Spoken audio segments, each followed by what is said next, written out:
Salam baik buat sahabat channel cerita lucu. Semoga menghibur. Yuk kita mulai ceritanya.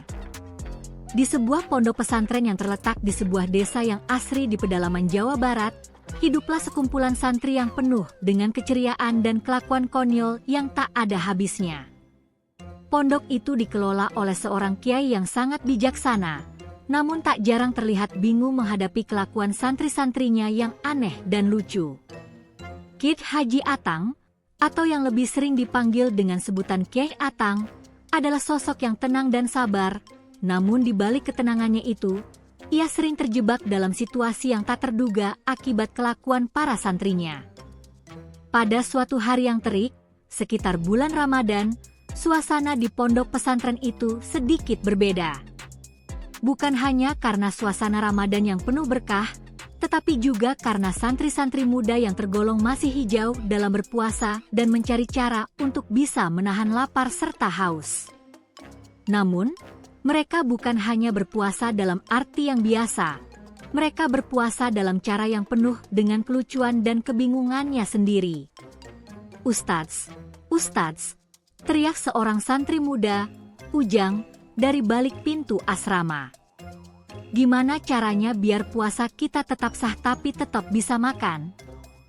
Kiai Atang yang sedang duduk santai sambil menyeruput teh manis, menoleh ke arah Ujang dengan tatapan penuh kebingungan. Ujang, kok bisa-bisanya tanya gitu? Puasa itu menahan lapar dan haus, bukan makan sambil berpuasa." Namun, Ujang terlihat semakin serius. "Tapi, Ustadz, kan katanya sahur itu penting. Tapi kalau kita udah puasa dari subuh, kan nggak boleh makan. Jadi, kalau kita puasa, harus tetap bisa makan dong, biar nggak lapar." Kiai Atang menggelengkan kepala, mencoba menahan tawa.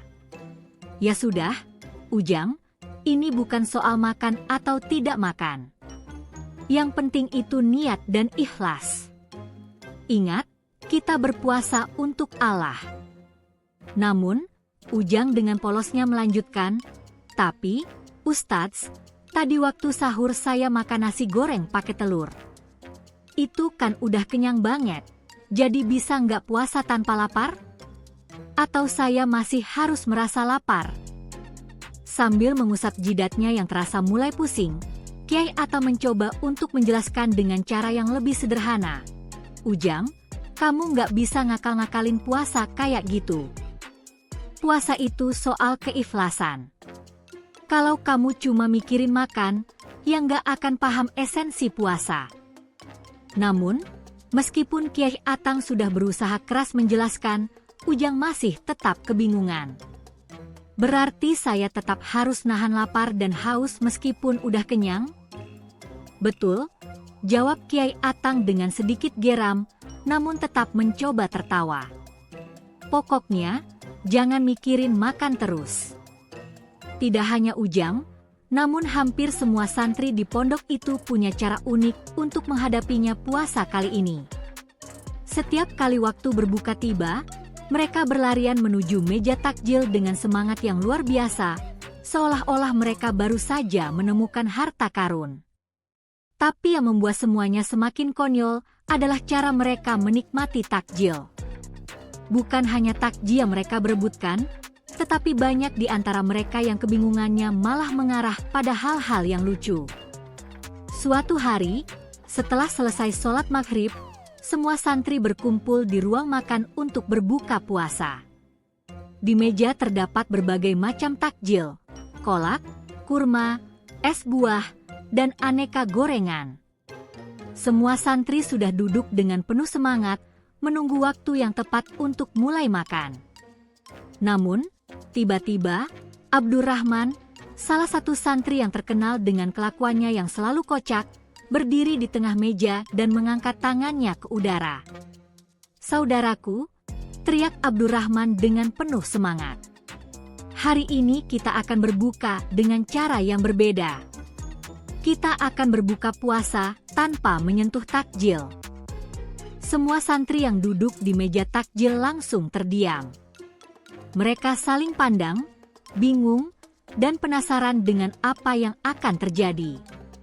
Bahkan Kiai Atang yang baru saja masuk ke ruang makan, berhenti sejenak melihat ulah Abdurrahman. Abdurrahman, kamu ini kenapa? Mau bikin apa lagi? Tanya Kiai Atang dengan nada sedikit khawatir. Abdurrahman tersenyum lebar dan berkata, Kiai, hari ini kita akan berbuka dengan cara unik. Kita semua akan berbuka tanpa menyentuh takjil. Semua santri mulai tertawa, tapi ada juga yang penasaran. Maksudnya bagaimana, Abdurrahman? Tanya seorang santri lainnya, Satria. Begini, kata Abdurrahman sambil menggandeng teman-temannya, kita semua hanya akan melihat takjil tanpa memegangnya. Kita akan berbuka dengan cara melihatnya saja. Tentu saja, hal ini membuat suasana semakin aneh dan konyol. Para santri mulai duduk dengan serius, sambil menatap takjil yang ada di meja.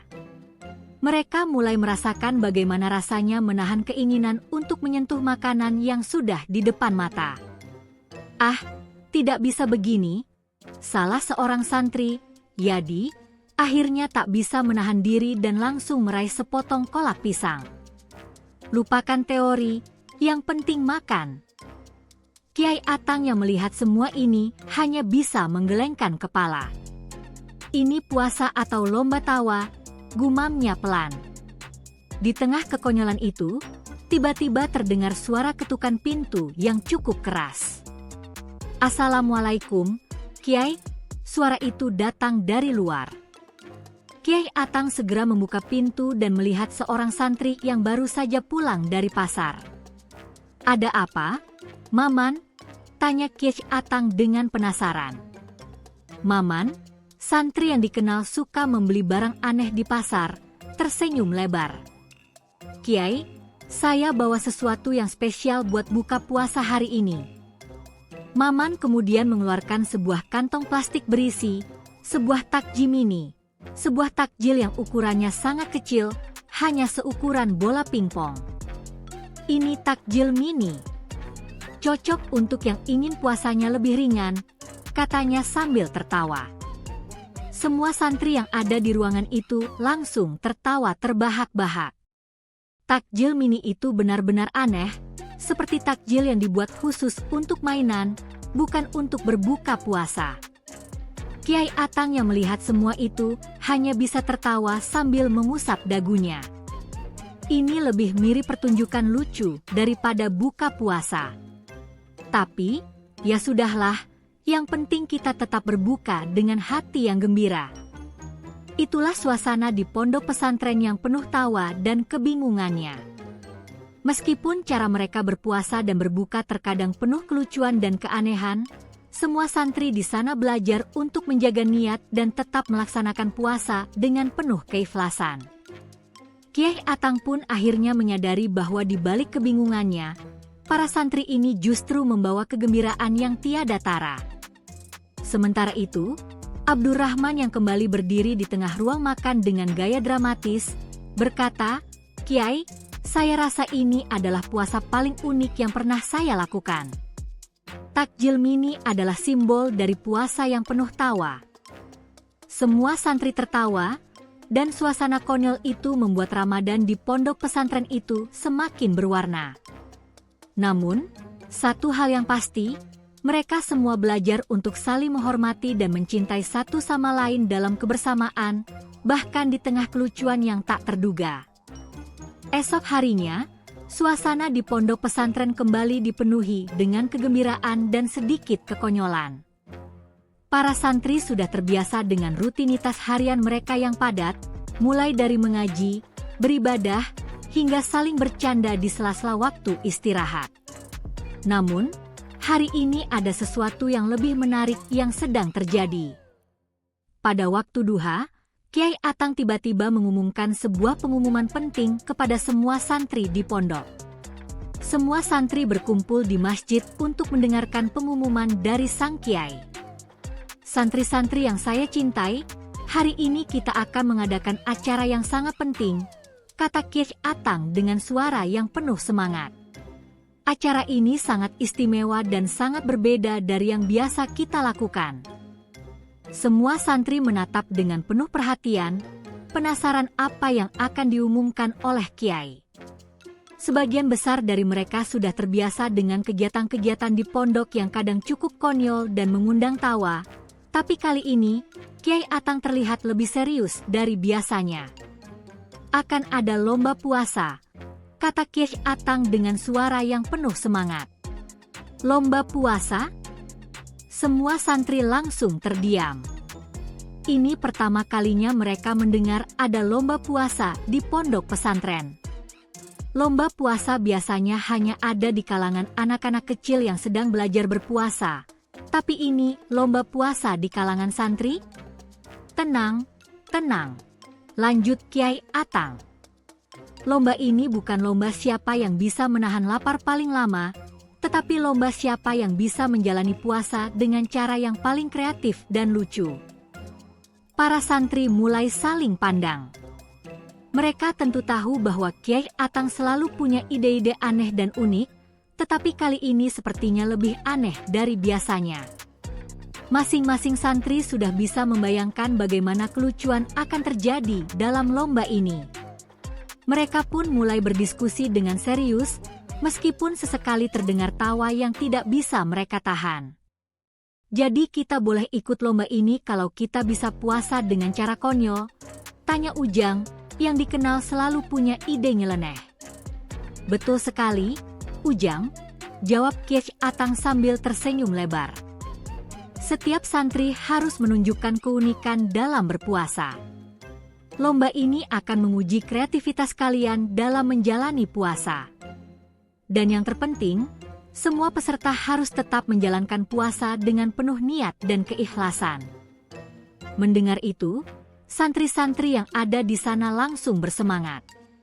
Mereka mulai saling memberi ide dan mempersiapkan diri untuk mengikuti lomba yang paling aneh yang pernah ada di pondok tersebut. Hari lomba tiba. Semua santri sudah berkumpul di halaman pondok, dan mereka mulai menunjukkan kemampuan unik mereka dalam berpuasa. Ada yang datang dengan memakai kostum aneh, ada yang membawa benda-benda tak terduga, bahkan ada yang mencoba berpuasa sambil menari atau menyanyi. Suasana menjadi begitu konyol, dan tawa pun terus menggema di seluruh penjuru pondok. Abdurrahman, yang selalu tampil dengan ide gila, datang mengenakan pakaian seperti superhero lengkap dengan jubah yang terbuat dari kain sarung. Saya siap untuk mengikuti lomba puasa sebagai super santri, serunya dengan penuh semangat. Saya akan berpuasa dengan penuh kekuatan super, bahkan tak bisa digoyahkan oleh rasa lapar. Tak mau kalah, Ujang yang memang terkenal dengan kelakuannya yang konyol datang dengan membawa sebuah ember besar yang berisi air kelapa. Saya akan berpuasa, tapi saya akan menyelesaikan segelas air kelapa besar ini setelah berbuka, katanya sambil tertawa. Semuanya boleh menonton, tapi saya yang akan jadi pemenang. Di sisi lain, Yadi, yang terkenal dengan kelihayannya dalam membuat makanan, datang dengan membawa sebuah kue besar yang bentuknya seperti takjil, tetapi sebenarnya itu adalah kue palsu yang terbuat dari bahan-bahan aneh. Siapa yang bisa menebak ini adalah kue atau takjil yang asli, maka dia akan menang, katanya dengan gaya serius. Kiai Atang, yang sudah berada di tengah-tengah para santri, hanya bisa menggelengkan kepala. Ini bukan lomba yang biasa, tapi kalau begini terus, saya malah bisa tertawa sepanjang hari, katanya dengan senyum lebar. Acara lomba pun dimulai. Setiap santri bergiliran menunjukkan aksi mereka masing-masing. Ada yang mencoba puasa sambil berdiri di atas satu kaki, ada yang berpuasa sambil menggigit jerami, dan ada pula yang berpuasa sambil membawa beban berat di kepala. Semua aksi itu semakin lama semakin aneh dan membuat tawa para penonton semakin keras. Pada gilirannya, Abdurrahman yang berpakaian superhero itu mulai melakukan aksinya. Dia mulai berlari keliling halaman dengan kecepatan super, sambil berteriak, "Super santri berpuasa." Setiap kali dia berlari, dia menyapa orang-orang dengan gaya dramatis, dan itu semakin membuat para santri yang menonton tertawa terbahak-bahak. Di sisi lain, Ujang yang membawa ember besar air kelapa tampaknya tak sabar untuk segera berbuka. Dia duduk di atas tikar sambil memandang takjil yang sudah disiapkan. Semuanya akan tahu siapa yang menang, katanya dengan percaya diri, sambil terus menunggu waktu berbuka. Tetapi, begitu adzan maghrib berkumandang, dia langsung meneguk air kelapa dengan cepat, seolah-olah ini adalah perlombaan kecepatan. Sementara itu, dia membawa kue palsu terus berusaha membuat para santri bingung dengan mencoba memecahkan teka-teki apakah itu makanan asli atau bukan. "Ayo tebak, ini takjil atau kue?" tanyanya kepada para santri yang tertawa terpingkal-pingkal. Kiai Atang yang menyaksikan semua ini, mulai merasa bahwa lomba puasa kali ini lebih seperti pertunjukan sirkus daripada sebuah acara ibadah. Namun, meskipun konyol, ia merasa bangga melihat para santri bersemangat dan penuh kegembiraan. Mereka memang aneh, tapi mereka juga sangat kreatif, pikirnya sambil tersenyum. Akhirnya, setelah beberapa jam penuh tawa dan kebingungannya, lomba pun berakhir. Kiai Atang mengumpulkan semua santri dan berkata, "Semua yang ikut lomba ini adalah pemenang. Kalian semua telah menunjukkan keunikan dalam menjalani puasa. Ingat, puasa bukan hanya tentang menahan lapar dan haus, tetapi juga tentang menjalani hidup dengan kebahagiaan dan rasa syukur." Santri-santri pun bersorak gembira, dan acara lomba puasa yang konyol itu pun berakhir dengan penuh tawa dan kebersamaan. Meskipun cara kita berpuasa kadang konyol, yang terpenting adalah kita menjalani puasa dengan hati yang ikhlas dan penuh kegembiraan, kata Kiai Atang sambil tertawa. Ingat, puasa itu bukan hanya soal menahan diri dari makan dan minum, tapi juga menahan diri dari tawa yang berlebihan, kecuali saat sedang bersama santri-santri luar biasa seperti kalian. Semua santri pun tertawa bersama, merayakan kemenangan mereka dalam lomba puasa yang penuh kelucuan itu. Dan meskipun suasana menjadi sangat aneh dan konyol, mereka tahu bahwa puasa kali ini memberi mereka lebih dari sekadar pelajaran tentang ibadah. Mereka belajar untuk menikmati setiap momen dalam hidup, bahkan saat melakukan hal yang paling sederhana sekalipun.